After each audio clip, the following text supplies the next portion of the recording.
अभी दिल्ली के अंदर एक बहुत बड़ी कॉन्फ्रेंस हुई जमीयत उलमा की।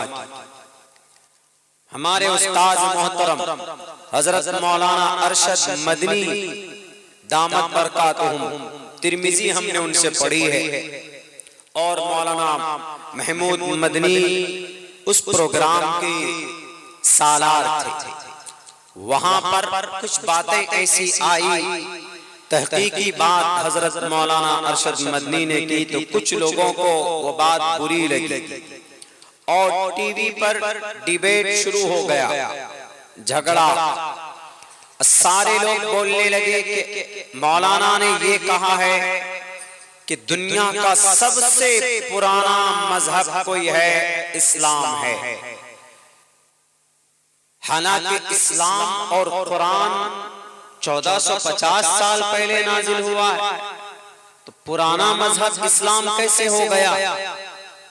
तो हजरत मौलाना ने उसकी तहकीक पेश की कि इस्लाम सबसे पुराना मजहब कैसे है। इस जमीन पर आसमान से सबसे पहले इंसान आदम को उतारा अल्लाह ने। आदम को जन्नत से जमीन पर उतारा। इस्लाम का अकीदा है ये, हिंदू भाइयों का अकीदा नहीं है, इस्लाम का अकीदा है ये कि पूरे संसार में, पूरी दुनिया में जितने भी लोग हैं वो सब के सब आदम की औलाद हैं। तो आदम आसमान से जमीन पर आए, आदम का जो धर्म होगा वही पुराना धर्म होगा, क्योंकि आदम सबसे पहले इंसान। तो आदम अलैहिस्सलाम का धर्म क्या था, मजहब क्या था? आदम अलैहिस्सलाम एक अल्लाह को मानते थे। आदम अलैहिस्सलाम सबसे पहले इंसान, पहले नबी, पहले मानव ऑन द अर्थ, जमीन पर। उनका जो धर्म था वो इस्लाम धर्म था। इससे ये पता चला कि जब सबसे पहले इंसान का जो धर्म है वो इस्लाम है, तो इस्लाम का गोया सबसे पुराना होना साबित हो जाता है कि इस जमीन पर सबसे पुराना कोई धर्म है तो वह इस्लाम है। तो उस वक्त इस्लाम का क्या नाम था? उस वक्त इस्लाम का नाम सनातन था। हालांकि आज की तारीख में सनातन हिंदू भाई अपने आप को बोलते, लेकिन ऐसा नहीं है। सनातन का मतलब जो है, सनातन का मतलब आसमान से जमीन पर आना। सनातन का मतलब आसमान से जमीन पर कौन आया? आदम आए। तो पता चला कि आदम का मजहब, उसके मजहब का नाम सनातन है और सनातन इस्लाम का पुराना नाम है। इस्लाम, लफ्ज़ इस्लाम मोहम्मद के जमाने से चला। हजरत आदम जो दीन लेकर आए थे, उस दीन में कमी हो गई थी। उस दीन में शैतान ने बुराइयां पैदा कर दी थी। चूंकि शैतान इंसान का खुला दुश्मन है, वह आपको जहन्नम में डालना चाहता है, वह आपको बेवकूफ बनाना चाहता है, वह आपको जलील और रुस्वा करना चाहता है। इसीलिए आदम चले गए तो उनकी औलाद में बहुत सारी खराबियां पैदा हो गई। तफसील बताने का वक्त नहीं है, सिर्फ इशारा कर रहा। मैं उनके सवाल का थोड़ा सा जवाब दे रहा हूं जिन जिन लोगों को एतराज है। इसलिए कि मैं दुनिया के तमाम धर्म को पढ़ता, मुझे इसके ऊपर अपने आप पर अल्लाह का शुक्र अदा करता हूँ कि मुझे जानकारी अल्लाह तबारक व तआला ने दी है। मैं कोशिश करता हूँ पढ़ने की और जानने की। इस्लाम 1400 साल पहले आने वाला मजहब नहीं है, हजरत आदम के जमाने से है, हजरत आदम से है। और हजरत आदम की उम्र ज्यादा नहीं है, सिर्फ 10,500 साल पहले हजरत आदम इस जमीन पर आए। इंसानों की उम्र सिर्फ 10,500 साल से है, उससे पहले इस धरती के ऊपर इंसान नहीं था। सनातन मतलब आसमान से जमीन पर आना, आसमान से जमीन पर इस्लाम आया। दूसरा नाम हमारे हिंदू भाइयों का शाश्वत धर्म, हमेशा से आने वाला। हमेशा से कौन सा धर्म आया? इस्लाम ही आया। कैसे? हजरत आदम चले गए तो हजरत शीस आए। हजरत शीस ने भी इस्लाम की ही तबलीग की, अल्लाह की वहदानियत की तबलीग की। उसके बाद नूह आए और भी अंबिया आए, बड़े बड़े का नाम ले रहा हूँ। हजरत नूह अलैहिस्सलाम आए, उन्होंने भी इस्लाम की तबलीग की। हजरत दाऊद आए, उन्होंने भी इस्लाम की तबलीग की। हजरत सुलेमान उनके बेटे आए, उन्होंने भी इस्लाम की तालीम और तबलीग की। हजरत यूसुफ आए, हजरत याकूब आए, हजरत इस्माइल आए, हजरत ईसा आए, हजरत इब्राहिम आए, हजरत इसहाक आए, हजरत जकरिया आए, हजरत हूद सालेह अलैहिस्सलाम आए। हजरत आखिर के अंदर अल्लाह के नबी से पहले हजरत ईसा 600 साल पहले, हजरत ईसा के बाद इन द एंड लास्ट में मोहम्मद रसूलुल्लाह सल्लल्लाहु अलैहि वसल्लम आए। हमेशा से आने वाला शाश्वत। बताओ मुनि जी, जैन मुनि जी, आप तो बोल रहे थे 2500 साल पहले फना आए। वर्तमान महावीर जैन स्वामी जी 25 से 2600 साल पहले बिहार की धरती वैशाली में जन्मे। वो इंसान थे, वो महात्मा नहीं थे। इंसान का बच्चा 30 साल की उम्र में चले गए थे वनवास काटने के लिए। वो क्या कहते हैं? कोई मौत नहीं है और कोई खुदा नहीं है, जन्नत जहन्नम नहीं है, फिर क्या है? वो कहते हैं कि रूह और जिस्म दोनों आपस में मिल गए ऐसे। अब ये रूह और जिस्म कैसे अलग होते हैं? हमारा और आपका अकीदा है कि मौत होती है तो अलग अलग हो जाते हैं, लेकिन उनका यह अकीदा है कि मौत से अलग नहीं होती, मौत आती ही है आदमी की लालच की वजह से। बड़ा अजीब कॉन्सेप्ट है, नहीं समझ पाएंगे। वो भी एक इंसान थे जिन्होंने इस पर एतराज किया। बहरकैफ हमें और आपको इतना समझना चाहिए कि जमीन पर तारीखी एतबार से दुनिया का सबसे पुराना कोई मजहब है तो वो मजहब इस्लाम है। 1450 साल पहले अल्लाह के नबी को अल्लाह ने भेजा। चूंकि बुराई बहुत हो गई थी, शैतान के चेलों ने बुराई शुरू कर दी थी, तो हजरत आदम जो अकीदा लेकर आए थे तौहीद का, वहदानियत का कि अल्लाह एक है, और इस जमीन पर अगर एक अल्लाह को नहीं मानता है कोई तो उसका इस जमीन पर कोई फायदा नहीं है जीने का। अल्लाह के नबी अलैहिस्सलाम फरमाते हैं ला इलाहा इल्ला मन क़ाल ला इलाहा इल्लल्लाह दखलल जन्नह। जो इंसान दिल से एतकाद और विश्वास के साथ ला इलाहा इल्लल्लाह पढ़ेगा वो जन्नत में जाएगा। दूसरी हदीस में अल्लाह के नबी फरमाते मन शहीद अल्ला इलाहा इल्लल्लाह व अन्न मुहम्मदर रसूलुल्लाह। जो आदमी इस बात की गवाही दे कि अल्लाह एक है और इस बात की भी गवाही दे कि मुहम्मद अल्लाह का आखिरी रसूल है, आखिरी अंतिम पैगंबर, अंतिम महर्षि है, अंतिम संदेशता है। मन शहीद अल्ला इलाहा इल्लल्लाह व अशहद व मन शहीद अल्ला इलाहा इल्लल्लाह व शहीद अन्न मुहम्मदर रसूलुल्लाह हर्रमहुल्लाहु अलैहि नार।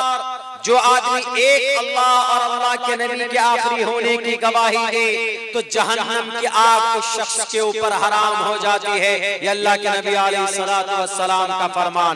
इससे ये पता चलता है कि ईमान होना जरूरी है। इससे ये पता चलता है कि एक ईश्वर को मानना जरूरी है। 33 करोड़ देवी देवताओं को या 2 खुदा, 3 खुदा, 4 खुदाओं को मानने वाले जन्नत में नहीं जाओगे, याद रखना। जब इस जमीन के ऊपर एक स्टेट का 2 सीएम नहीं रह सकता, आपके बंगाल का एक सीएम, बिहार का एक चीफ मिनिस्टर और एक मुल्क का एक प्राइम मिनिस्टर है, जब एक मुल्क में 2 प्राइम मिनिस्टर नहीं रह सकते तो इस पूरे ब्रह्मांड का 2 खुदा कैसे हो सकता है। इसलिए अल्लाह का कुरान कहता है कि जमीन पर अगर मुख्तलिफ खुदा होते लो कान फीहिमा आलिहतुन इल्लल्लाहु लफसदता, तो फसाद पैदा हो जाता। क्यों? एक खुदा कहता कि मैं बारिश करूंगा, दूसरा खुदा कहता कि मैं धूप करूंगा। एक खुदा कहता कि मैं जलजला लाऊंगा तुर्की में, दूसरा खुदा कहता कि नहीं मासूम बच्चे वहां जलजला मत लाओ। एक खुदा कहता कि एक्सीडेंट होना है, दूसरा खुदा कहेगा कि नहीं मिनिस्टर साहब एक्सीडेंट मत करो। एक खुदा कहता कि फना साहब को जलील करना है, एक खुदा कहता है कि जलील नहीं करना। आपस में खुदा खुद लड़ पड़ते हैं जमीन पर अगर 2 खुदा होते तो। इससे ये पता चलता है कि जब जमीन के सिस्टम में 2 सरदार नहीं रह सकते, 2 राजा नहीं रह सकते हैं, किसी एक मुल्क का, एक बस्ती का, एक स्टेट का, तो फिर 2 खुदा कैसे रह सकता। जैन मुनि साहब, इस्लाम दुनिया का सबसे पुराना मजहब है। मलेच्छ भाषा कीर्तन वेद वाक्य प्राण मुखा, जमीन पर सबसे पुरानी जुबान अगर किसी की है तो आदम की। मलेच्छ, ये है मलेच्छ आदम, मलेच्छ भाषा वेद वाक्य प्राण मुखा। हजरत आदम जिस दीन को लेकर आए, उसी दीन को अल्लाह के नबी अलैहिस्सलातु वस्सलाम ने आखिर में रिप्लेस किया, उसी को मॉडिफाई किया, अलग से बदला नहीं। जब कोई घर होता है, बनाते हैं उसको, उस घर को, जब वो घर 50 साल का हो जाता है तो उसके रेत बालू झड़ जाते हैं, तो दोबारा मिस्त्री को बुलाकर ऐसे ऐसे हथौड़ी से उसको क्लीन करके फिर प्लास्टर करते हैं। प्लास्टर करने के बाद फिर डेंट पेंट करते हैं, फिर घर नया बन जाता है। तो कोई ये कहे कि दूसरा नया घर बनाया है तो बेवकूफी है, लेकिन क्या कहेगा कि नहीं नहीं, घर तो पुराना था, उसी को डेंट पेंट किया है। सेम इस्लाम का ये मतलब है। इस्लाम है पुराना मजहब, सबसे पुराना। अल्लाह के नबी अलैहिस्सलातु वस्सलाम ने इसको डेंट पेंट किया है, इसको खूबसूरत बनाया है। अब क़यामत तक इसके अंदर कोई डेंटिंग पेंटिंग नहीं होगी, अब क़यामत तक इसके अंदर कोई तब्दीली नहीं होगी। ये वो मजहब है और क़यामत तक एक सिस्टम दे दिया, उसी सिस्टम का नाम कुरान है, उसी सिस्टम का नाम शरीयत है। इसलिए जिन लोगों को एतराज होता है कि इस्लाम दुनिया का 1450 साल पहले वाला सिर्फ मजहब है, तो गलत है। और सुनो मेरे भाइयों, मेरे मुसलमानों, अगर आपका बच्चा हाफिज़े कुरान बनता है तो यकीनन वो बच्चा 10 जहन्नमियों को जन्नत में लेके जाता। 10 जहन्नमियों को अल्लाह कल क़यामत में कहेगा फल्युक़ालु लिसाहिबिल कुरान, हाफिज़े कुरान से या कुरान की तिलावत करने वालों से कहेगा इक़रा वर्तक़ी, पढ़ो और जन्नत के दरवाजे पर चढ़ता जा, चढ़ता जा, अकेले मत जा।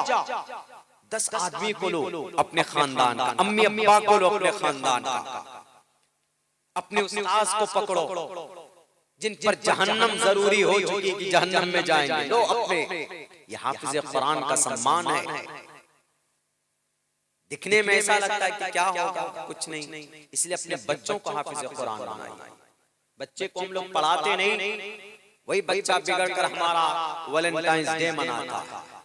आज 15 फरवरी है, आज से पहले जो कल था वैलेंटाइंस डे, वैलेंटाइंस डे नहीं था, ये वैलेंटाइंस डे था। हमारे जितने भी नए जनरेशन के लड़के हैं, न्यू जनरेशन है, ये वैलेंटाइंस डे मनाते हैं। Valentine's Day according to the Islam it is a prohibited, not allowed to enjoy with any girl and boy. इजाजत नहीं है वैलेंटाइंस डे मनाने का। वैलेंटाइंस डे की हकीकत मैंने पहले बयान की, ये दूसरी हकीकत बयान कर रहा। वैलेंटाइंस डे ये वाकया बयान करके अपनी जगह लेता। मेरे भाइयों, हमारा तो परेशानी पौन घंटे में गर्म होता है। हजरत मुफ्ती साहब यहाँ बैठे हैं, चूंकि नाज़िम जलसा भी हैं, हमसे बड़े भी हैं, बहुत लंबी बात भी करना जरूरी नहीं है, एक प्रोटोकॉल, एक सिस्टम होता है। आखिर में चूंकि हम ये जरूरी इशू है, अभी वैलेंटाइंस डे का बड़ा जोर चला। वैलेंटाइंस डे मतलब इसका ये होता है कि जितने भी नए लड़के होते हैं जो अपनी अपनी सेटिंग किए हुए रहते हैं, ये 14 फरवरी को गुलाब का फूल देकर अपनी मोहब्बत का इजहार करते हैं। इस्लाम में इसकी इजाजत नहीं है, इस्लाम में इसकी परमिशन नहीं है। हस्बैंड वाइफ है, मोहब्बत करे, एक दूसरे से मोहब्बत का इजहार करे, कोई दिक्कत नहीं। वो तो खाना खाने बैठेंगे तब भी मोहब्बत का इजहार करेंगे, एक दूसरे को खाना खिलाएंगे तो सदका। यहां तक हदीस में आया है कि अगर जब हम बिस्तरी करते हैं हस्बैंड वाइफ, किसी को पसीने अगर आते हैं तो पसीना का जो कतरा होता है ना बूंद, तो जितने कतरे पसीने के आएंगे अल्लाह तबारक व तआला उतनी नेकियां अता फरमाता है। वैलेंटाइंस डे मनाने वालों को नहीं, वैलेंटाइंस डे जालिम बादशाह था, अपने खुदा को खुश करने के लिए नौजवान लड़की, कुंवारी लड़कियों को जमा करता इसी तरफ पिंडाल में, और एक तरफ लड़का, नाम डाले जाते, कुरानदाजी की जाती लड़कियों के नाम की। एक लड़के को बुलाया जाता कि आओ, वो लड़का एक नाम उठाता, एक पर्ची, उसमें जिस लड़की का नाम आता फौरन उस लड़की को उस लड़के के हवाले किया जाता था, और 1 साल तक उनके साथ फिजिकल रिलेशन में रहना जरूरी होता था। और बादशाह को उस बादशाह को क्लाउडियस बादशाह था, क्लाउडियस जो ये काम करता था, करवाता था, उसको अगर कहीं पर जंग करना है तो नौजवानों को बुलाता, आओ। जब साल भर फ्री में ही अय्याशी और मौज मस्ती हो रही थी, शादी नहीं करते थे वो लोग, वहां के लड़के, फ्री में काम हो रहा बादशाह के तरफ से, तो बादशाह जब भी ऐलान करता चलो जंग के लिए हमें रूम को ताकतवर बनाना है, तो सारे लड़के तैयार हो जाते। जब ये खबर, ये पता, और अपने कौन से खुदा को, फेब्रिया खुदा को, फेब्रिया खुदा जिसके नाम पर फरवरी का महीना है, उसी फेब्रिया बुध के नाम पर फरवरी का नाम है, फरवरी महीने का नाम उसी बुध के नाम पर है। तो वो वैलेंटाइन एक संत था, ईसा अलैहिस्सलाम को मानता था, एक गुरु था। उनको खबर लगी, उन्होंने कहा कि ये तो नाजायज और हराम है बादशाह की तरफ से, एक काम करो, लड़कों को बुलाओ। सारे लड़कों को बुलाकर उनको समझाया और यूं कहा कि गांव समाज के लड़के, ये तुम लोग जो आज एक साल की लड़कियों के साथ रहते हो ना, ये जायज नहीं है। शादी करो, बच्चे पैदा करो, अल्लाह बरकत देगा। हजरत ईसा के मानने वाले थे वो, तो सारे लड़कों की शादी हो गई। 1 साल 2 साल के बाद जब क्लाउडियस बादशाह ने फिर ऐलान करवाया कि चलो जंग में जाना है, कोई लड़का नहीं आया। क्यों? सबकी शादी हो गई थी, सब अपने बीवी बाल बच्चों में मशगूल हो गए। तहकीक की ऐसा कौन कराया, तो पता चला कि वैलेंटाइंस गुरु ने कराया।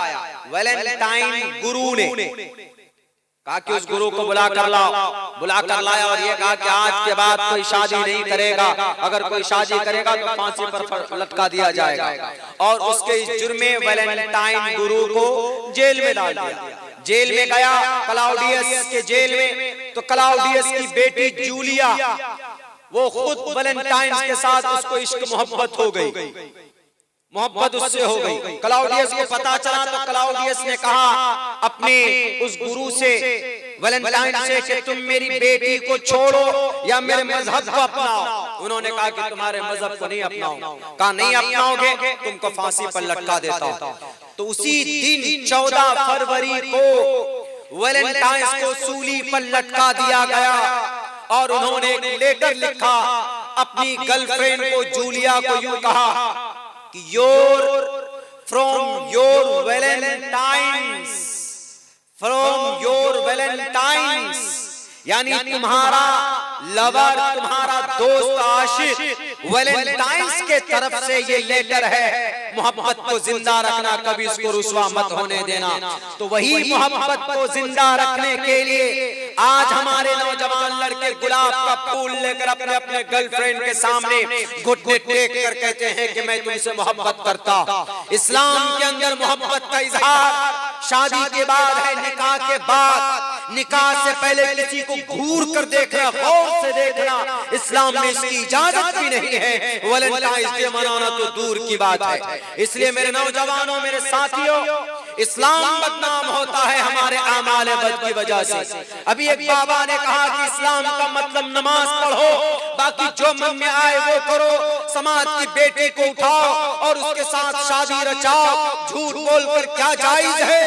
खुद नमाज कहता है कि अगर तुम नमाज पढ़ोगे, इन्नस्सलात तन्हा अनिल फ़हशाई वल मुनकर वलज़िक्रुल्लाहि अकबर वल्लाहु यअलमु मा तस्नऊन। अगर कोई नमाज पढ़ता है, तन्हा अनिल फ़हशा, वो नमाज बेहयाई से रोकती है, बुरी बातों से रोकती है। बाबा जी, आपको दवाई बनाने से फुर्सत नहीं है, आप जजमेंट देते हैं धार्मिक बातों पर। शायद आपको धार्मिक शास्त्र का जर्रा बराबर ज्ञान नहीं है। अगर किसी इंसान के अंदर कोई बुराई है, नमाज पढ़ता है, तो अल्लाह के नबी भी फरमाते हैं कि नमाज के अंदर ऐसी सिफत होती है कि उस इंसान को बुराइयों से पाक कर देती। नमाज के अंदर ये सिफत है। फिर वो कैसे बोलता है कि नमाज पढ़ो, जो मन में आए वो करो? अरे किसी लड़की को पकड़कर लाकर शादी करना जबरदस्ती किसी हिंदू समाज की बेटी को, ये तो बड़ा पाप है। पहले इस्लाम में मुस्लिम कोई लड़का किसी लड़की को यूं देख रहा है गौर से, इस्लाम कहता है कि तुम्हारी आंख जिना कर रही, आंखें नीची करो। किसी को देखने की परमिशन नहीं है, तो उसको जबरदस्ती पकड़कर जबरदस्ती शादी करना क्या जायज है? बिल्कुल नहीं। ये महात्मा को पता ही नहीं, ये गुरु जी को खामखा।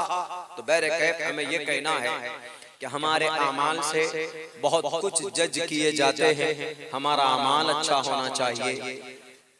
हर महीना हमारे लिए मुबारक है, हर दिन हमारे लिए खुशी का, मोहब्बत का है, लेकिन मोहब्बत जायज तरीके से, जायज लोगों से हो। माँ बाप से मोहब्बत हो, माँ बाप से मोहब्बत करेंगे, मोहब्बत की एक निकाह हज मबरूर की सवादा फरमाती है। वालिदैन को देखेंगे अगर आप, नहीं गर्लफ्रेंड को देखते, वाह, उनको फ्लावर भेजते हैं, उनको मिठाइयाँ भेजते हैं। नहीं, अपनी माँ के लिए खुशी से कभी मिठाई लेके जाओ, अपनी माँ के लिए कभी शाल खरीद कर लेकर जाओ, अपने अब्बा के लिए कपड़े खरीद कर लेकर जाएं। दिल से दुआ निकलेगी, माँ बाप की दुआ निकलेगी तो आपकी तकदीर बदल जाएगी।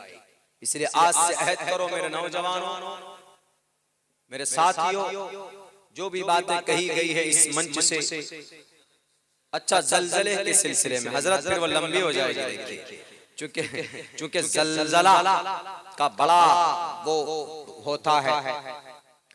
ज़लज़ला अभी आया, मैंने वहां पे भी बयान, आज तो मेरा मन था बड़ा वो करने का, लेकिन मुझे नहीं मालूम था कि यहाँ 12 साढ़े 12 तक खत्म होगा। उमूमन हजरत ऐसा होता है कि मुझे 12 साढ़े 12 पे बैठाते ही नहीं और उधर 2 बजे तक लेकर जाते हैं प्रोग्राम। लेकिन खैर बड़ी खुशी भी कि यहाँ का निजाम बना हुआ है बहुत सी जगहों का। भी मैं 3 दिन प्रोग्राम में उड़ीसा में था, वहाँ एक जगह तो 10:30 बजे दुआ हो गई, और कल जहाँ प्रोग्राम था वहाँ 11:30 बजे दुआ हो गई। भुवनेश्वर में, भुवनेश्वर जस्ट जद्दूपुर में, आप लोग नाम सुने होंगे, यहाँ के बहुत से लोग उधर रहते हैं। उससे पहले एक जगह और था बाराहल में, वहाँ पर भी 1 बजे से पहले खत्म हो गया। ये बांग्लादेश हम लोग पहुंचे, अभी 3-4 रोज वहाँ रहे थे, तजम्मुल भाई भी साथ में थे, वहाँ पर भी प्रोग्राम का ज्यादा